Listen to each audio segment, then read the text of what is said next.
my guess is we're just keep rolling when other people kind of come on into the room.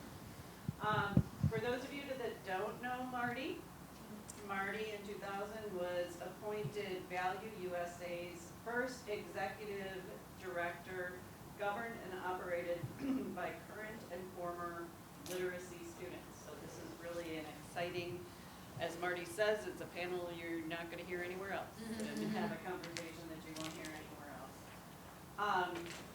Value USA is the national nonprofit adult literacy organization in the United States. Under Marty's leadership, the organization has developed and delivered leadership training throughout the United States, conducted 10 national adult learner leadership institutes, and achieved national prominence as the authority on learner involvement in adult literacy.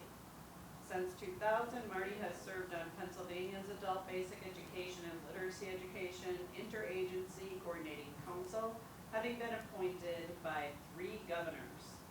During his National Institute for Literacy Fellowship in 2000, he studied adult learner involvement in all 50 states. And I will leave it there and let you continue to grow. Marty has served in so many ways and brings the voice of the adult learner heavily into leadership roles. So I'm hoping that you'll go away with some great information as it relates to that. So without further ado. Well, I want to thank each and one of you for getting here after lunch. So we have a unique workshop here for you today.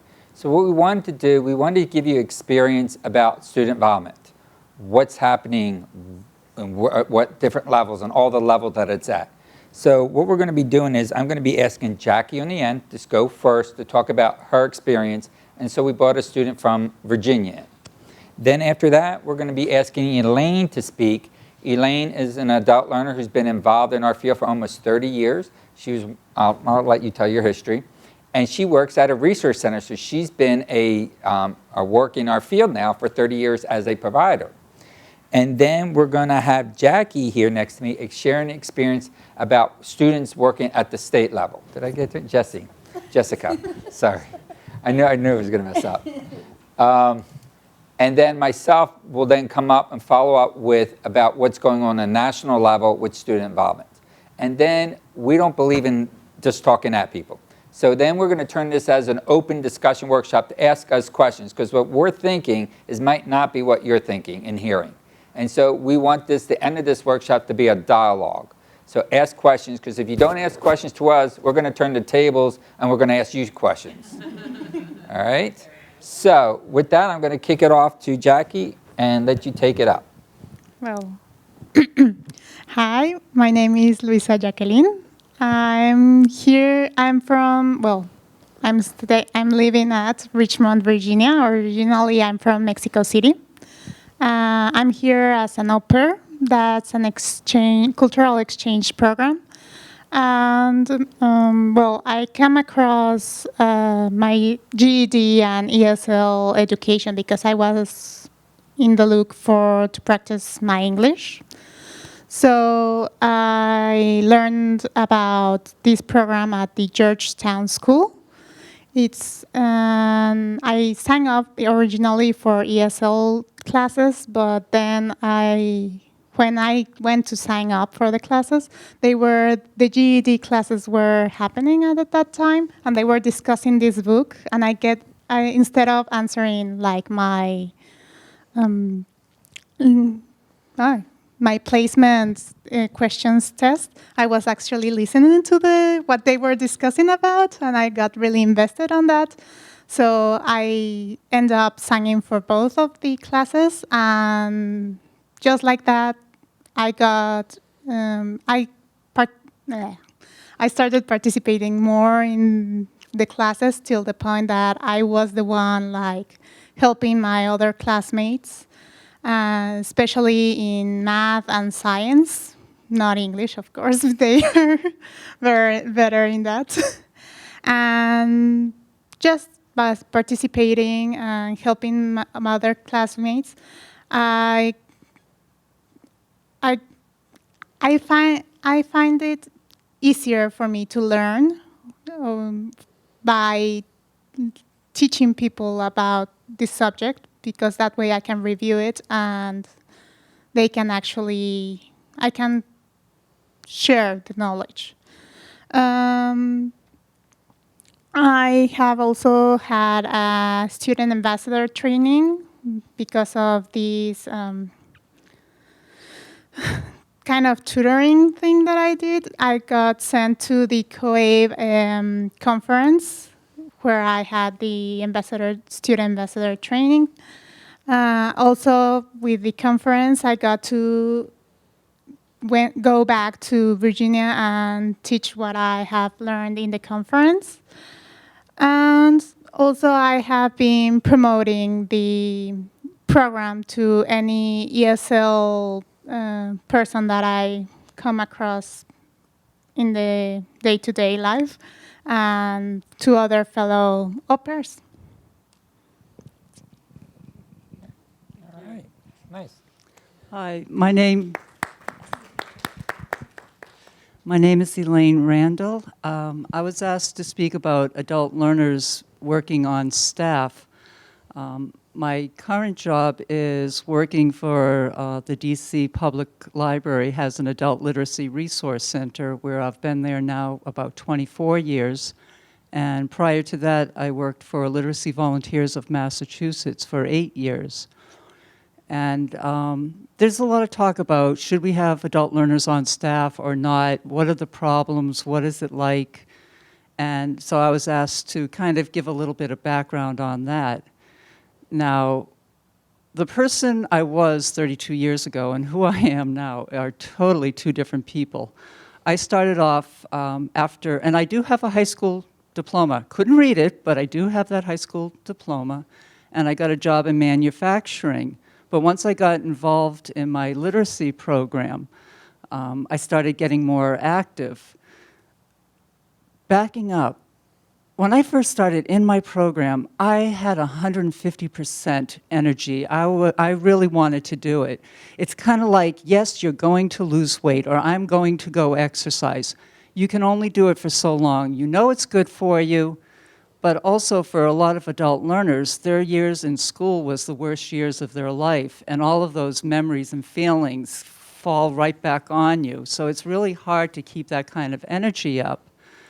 But in my local program, another student and I started a support group where instead of the program person saying, okay, I'll do all of this, here you go, here's a support group, she turned it around on us and asked us all these leading questions, which taught us how do you start a support group, how do you reach people, how do you do all of these things. And all of a sudden, my reading and writing that I was doing in class made sense. I had a goal and a purpose, something I really wanted to do, so I was using those skills that I was learning. Instead of being torturous, it actually became a benefit for me to the point where I was tired of manufacturing. I started off with machine operating assembly. I worked my way up to mechanical inspection, started job shopping so I could learn as I went along, but I was at the top. There was no place for me to go. So getting more involved in literacy, that's where my heart and passion was.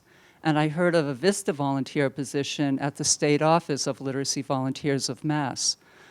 I had met some other adult learners at the state conference, and one guy from the Boston program, 3 hours on the phone convincing me that the director was a nice person and it was okay to call to talk about applying for a VISTA position. You want to talk about the worst interview? I went in, told her everything what I couldn't do, why I couldn't do it, but still I wanted a job. The only thing she said in return was, well, I've never had an adult learner work for me before, but let's give it a try and see how it works. I was very fortunate with Roberta Sullman, who's the executive director, that she really, several years later, she basically, when I asked her, why did you ever hire me? That was an awful interview. She said, I always believed the only difference between adult learners and anyone else was education. You came in and basically said to me, put your money where your mouth is, which is why she hired me. So I had a very supportive person, and we both kind of had to learn as we went along because it was new for the both of us. But the more involved I got, at first it was answer the phone. When people call, write their names and addresses so we can send information out. This is before internet. I mean, I was so nervous. If I misspelt a word, I would take the envelope, rip it in 100 pieces, put it underneath, because I didn't want her to know that I was wasting an envelope. I was just so nervous about who am I? I have a high school diploma, can't read it. I'm in an office. I've never worked in an office. I have no idea what I'm doing. But what she did was, in order to make things easier for me, she gave me the freedom to kind of start rearranging and reorganizing, where I found out that I was actually very good at it.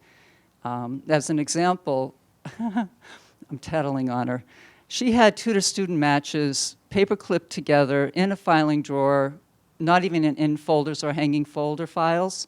So I thought, okay, well, if you have the student in a folder with the left tab and the tutors in the center tab, then you staple them together when they're matched, and when they become unmatched, then you can file them away. She's like, I would have never have thought of that. So the talents that I had that I didn't know I had, and the talents that she had, we made a great pair. In fact, how many executive directors will do your typing for you? It was a great match. From there, I also became active, not just at the local level. I started getting active with the national level, LVA, and working with them on national conferences. So from there, between taking workshops and trainings, in fact, I would go to national conferences, and there was very limited workshops available for adult learners, but I went to all the managers' workshops. And even though I couldn't, I could follow along with what they were saying. Now, if they said, read this page and we'll discuss it, I just picked up what they were saying. But I was learning all these different, what some people would call soft skills. I was learning all of these different skills, and again, being able to apply it to my reading and writing skills. I was able to bring back a lot back to the program, and the program also gave me a safe environment to be able to develop my reading, writing, and other skills within the program, so I could be a contributing member in the adult ed field.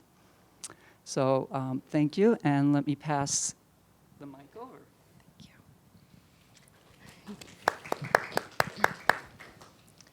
Hi, my name is Jessica. I have went through many different channels in the adult education field. I started as a student, and I graduated from Delaware's James H. Groves Adult High School in 2009. And about 2 weeks later, I was hired by the Organization of Adult Alumni and Students in Service, which is a mouthful. So we use acronyms. So we are Oasis, Delaware's student organization. And when I got hired, the position was for 12 hours a week, working as a student advocate, doing peer tutoring, peer mentoring, helping out with community service activities, helping in the office, helping with student registrations and orientations and graduation and all of those kinds of things. And a couple months later, I was hired for another part-time position at the school that I was working at, which is the online James H. Groves program in Delaware. And eventually, I was hired as an office personnel for Delaware's Adult Education Resource Center. And at that time, I no longer was employed by Oasis, so I started volunteering on their board of directors. So I have kind of come through many different channels, and I've been in Delaware's adult education for about 10 years now. September will be my 10-year anniversary. But our student organization and working with the adult education students in Delaware has really jump-started my career and helped me decide what I want to do with the rest of my life. Working for our student organization helped me realize that I want to help people in any way possible. And I am very resourceful in a lot of different ways. So I started going to college at our community college in Delaware. And I was off and on there for 9 years, before I finally graduated this past May with an associate's degree in human services. And now I'm headed to Wilmington University for my bachelor's degree, and hopefully eventually lead to a master's of education in school counseling so that I can continue to help our students in Delaware. Thank you. Can you please tell us more about Oasis and what they're doing? Because that also is what they need to hear. Yes. So Oasis, I'm very proud of them and everything that our team accomplishes because we have a small group of very passionate individuals who are all former students themselves. Some are even current students. And we are empathetic with our learners in the classroom because we have all been there ourselves. We try to provide resources for them in every way possible, literally from helping them, get into job training programs or social service centers, or we have a program, Stand By Me, that helps provide them with financial services, and all of those kinds of things. But we also do a lot of stuff for our programs. Excuse me. Oasis, we have what we call the Oasis Student Survey, which is an annual statewide survey where we compile information completed by our current students that helps us get some feedback and some input from them on how we can make program improvements. Once we get all of that information together and we compile that data, we create a presentation that is then presented to all of the administrators across the state to kind of help them see where their strengths and weaknesses are so that they can make program improvements that will benefit their students even more. We also, last year, I believe, started another initiative where our students who are enrolled in James H. Groves Adult High School, if they need elective credits, they can apply for community service hours and complete community service hours towards those credits. So last year, we started an initiative where our students can volunteer with our student organization and help with student outreach and community service activities and those kinds of things that will help them get those hours that they need for community service to help them get elective credits towards their high school diploma. So that's something we're very proud of right now, and it's still in its beginning stages. So hopefully within the next year or two, I'll have some better statistics and information to provide on that. And another new initiative that we started doing last year was we created the first Oasis Family Fun Day to celebrate Adult Education and Family Literacy Week. So basically we have, and our second one will be September 21st of this year. So if any of you are in Dover in September, please come see us.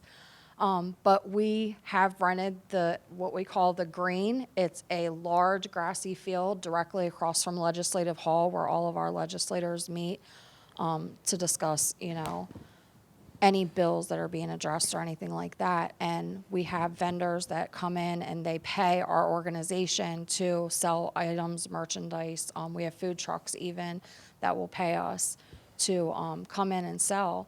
And we also have people who come in and face paint. We have people who come in and read books to children. Last year we had some local places that even brought books to give away to children. We've rented bouncy castles and all of those kinds of things. Last year they had like a little soccer match in the middle of the field after a soccer game that was nearby. And it was a really good thing for us to see the community come out and come together and have these children and their parents kind of get involved with what literacy really is, because while most of us think of children with literacy, a lot of the adults in the community too struggle with reading and writing skills. So it was really important for us to kind of share all of those resources, not just with the children, but with their parents too. So like I said, this year we'll do our second year of doing that. And primarily we help with student orientation, registration.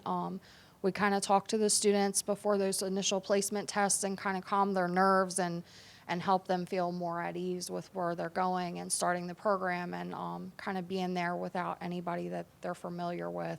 And then we're there again at graduation when they walk across that stage and they're finally completing, their formal education. And some of them are going on to post-secondary education or vocational training. And some of them are just retaining a job or getting a raise at the job they've had. So that's kind of what Oasis does in Delaware. We have our hands in a little bit of everything. And we have an Oasis team member, which is a former student at each of our James H. Groves Adult High School sites. So they are kind of involved in the day-to-day. Anything that the students need, really, we're kind of there to help them and see them through. Jessica, can you tell for the group how Oasis is structured? Do these students volunteer? Do these students in Oasis, how does that structure? Because I think that's very important for you to hear what Delaware does to support a statewide structure that has students working in the programs, helping with this graduations, all the things she just lists. How did the Delaware support that? So can you drive that, the structure that they use? So our main funding source is a state grant that we received, and that operates, provides funding for most of our day-to-day operations. We also bill our programs, our James H. Groves Adult High School programs, not our ABE programs, $3 per high school diploma student. So that represents about just under $3,000 a year of our funding, which covers about half of our director's salary for the year. But our main funding source comes from a state grant. So one of our other initiatives that's really important to our organization is getting our team members to bring students to Legislative Hall. In the past, we've had what we call legislative dinner. So we invite legislators and administrators and current students and even former students to come and have a potluck dinner with us at a church that's right in Dover. And we kind of seat them in accordance to their district. So our students are actually sitting with their representatives and their senators from their specific district and telling their stories and sharing, their hardships and their struggles and their challenges, and kind of, advocating, for the programs, so that we continue to have funding in the coming years for our student organization as well as our programs. And this coming year will be our first year. We have actually moved the dinner back to be a luncheon, and the luncheon will take place at Legislative Hall. So we are kind of coming to their home, where they work, and our students will have the opportunity again to speak to them about their struggles and their hardships and how the program has affected them for the better, so that we can get continued funding for that as well. Thank you. Thank you. Great. Very good. Impressive. Okay, and my name is Marty Finsterbusch, and some of you heard at the beginning a litany of all these positions and blah, blah, blah. But let me just say where really it all started. I have a severe learning disability, so I went into first grade. I couldn't keep up, so they were going to pass me, but my mom's is a very loud, short Italian woman and made a real fuss, and the next thing I know, I was put out there and I was put into a school about an hour away from my home, and we were the guinea pigs for learning disabilities. And I sat in that school for 12 years. And I came out with a high school diploma with a 4th grade reading level. How do you survive in our society with a 4th grade reading level? So I have tutorial dyslexia. I learned that out because I got myself tested in front of 350 people in a literacy conference. So if I'm looking at you, I'll hear you. But if you start talking over here and I'm looking over here, I might hear you, but I won't hear what you're saying. So my kids say to me, "Dad, look at me," if they want me to know something. So if I see eye contact, they said I read lips. So that's one. And then I got my eyes tested as an adult. I cannot look down at a piece of paper, look up at the board, collect that they say, and put it back down. So what happens? You have a teacher, they're up on the board, they're writing, they're talking. I can't do it. I just can't. So I graduated with a high school diploma but couldn't go anywhere. I wanted to go to college. I was told, no, college is for normal people. You can't go to college. My family's adamant for me not to go get an education. Adamant. But I'm stubborn. So, but no one could help me because I have a high school diploma. But I can't get into the college. So I actually went into a literacy program that got X other fundings, and my reading levels jumped in a little over a year, almost 6 levels in a little over a year. And I felt like the school taught me, but my self-image was so low that I never would try. So then I went into the program, and I'm a student, and I'm looking around, where's the other students? Next thing you know, they hired me as a student on staff to be the student coordinator. So I went to a training, and when that training for tutors, I guess if you have tutors, you do your tutor training like Lubbock, and someone asked, well, if the student asks me for money, what's somebody supposed to do? And they answered it. Well, here I am a month later, I'm the student coordinator. It's my job to reach out and talk with other students when they're not showing up. And you know what popped up? A student says, well, I'm not meeting with my tutor because every time I meet with my tutor, they ask me for money. So right there I learned that some of the times when students walk out of the program, it's not their fault. The program would have never found out about this because if they only went through their tutors to get the answer, because the tutor is never going to say, well, my student's not showing up because I asked them for money all the time.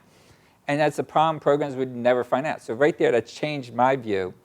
And then next thing you know, I started organizing student groups. Next thing you know, I'm working with the state.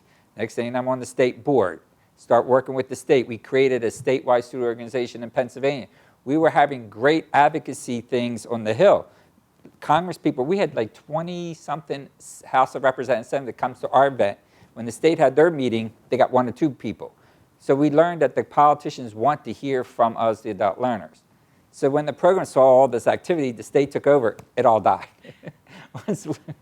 So I'm giving you an example that I worked first at the local level. Next thing you know, I find myself on the state level. Next thing you know, the students are going to conferences, like Elaine and myself. We start meeting other adult learners, and we created our own national organization. Because what we saw in our field is a fragmented field. This organization doesn't work with this organization. Oh, I can't learn this part. We as adult learners don't care who taught you and how they taught you. All we care is that you got help, and we want to help others. And we don't want to get into the politics of who taught you and how what. So the students got together, and we start creating our own organization. First was another one, now it's Value. So Value USA is the only national organization totally run by the adult learners. And what we do is look at the field through our eyes and say, hey, this is what's going on. So we're a 501c3, we're not under anybody else. And so our experience is bringing that forth to the field to help the field. So we have our own national conference, which we do every other year. We just did one in Orlando the other month. So we do it every other year. And every other year, we're in Washington, D.C. So every 4 years, we're in Washington, D.C., right after presidential elections. And again, you have adult learners on the Hill speaking for themselves as the lead with their practitioners, not the other people speaking for us. Also, then Value has developed a training, because we've learned is you don't necessarily know how. Adult learners and students don't necessarily know how to work together. And so we have developed a leadership training program where we take administrators and adult learners and we bring them together. It's a 2 4-hour training.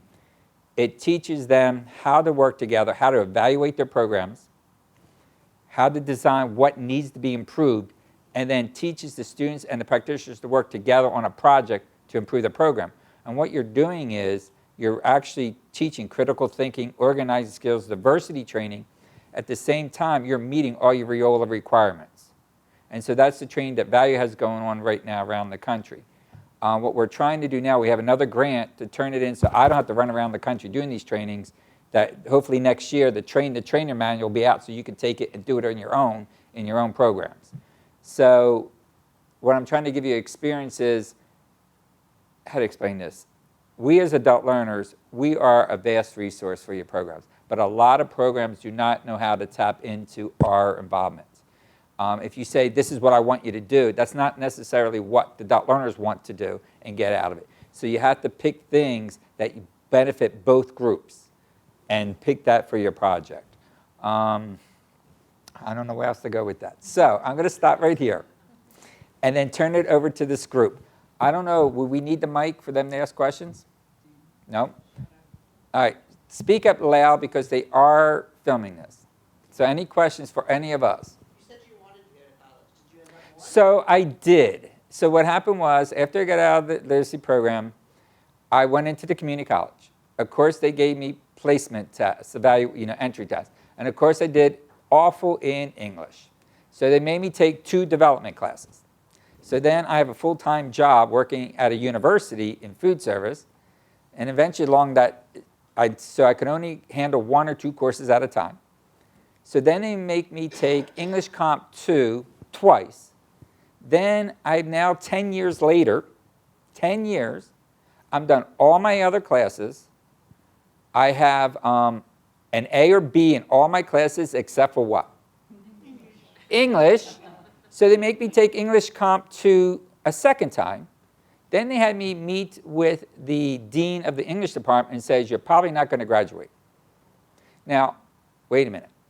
I've been here for 10 years. I'm an A and B student, everything except for, it was law, math, because it was all writing. It was just all writing. So anything with writing, because I can see a word, read a word, take away and spell it. I don't have recalls of letters. So for me to write, it's absolutely brutal. So what I'm trying to say is I now have associate degree, hotel restaurant management, but it took me 10 years, and I'd face down a dean of the English department saying, try not to give me a degree after 10 years, and I have documentation of learning disability, try it. Plus, at that point, I knew the governor. I'm on the governor's committee, and I know how to get your funding cut. But that was another issue. So there's another thing. So yes, I do have an associate degree in hotel restaurant management, but I run a national nonprofit organization.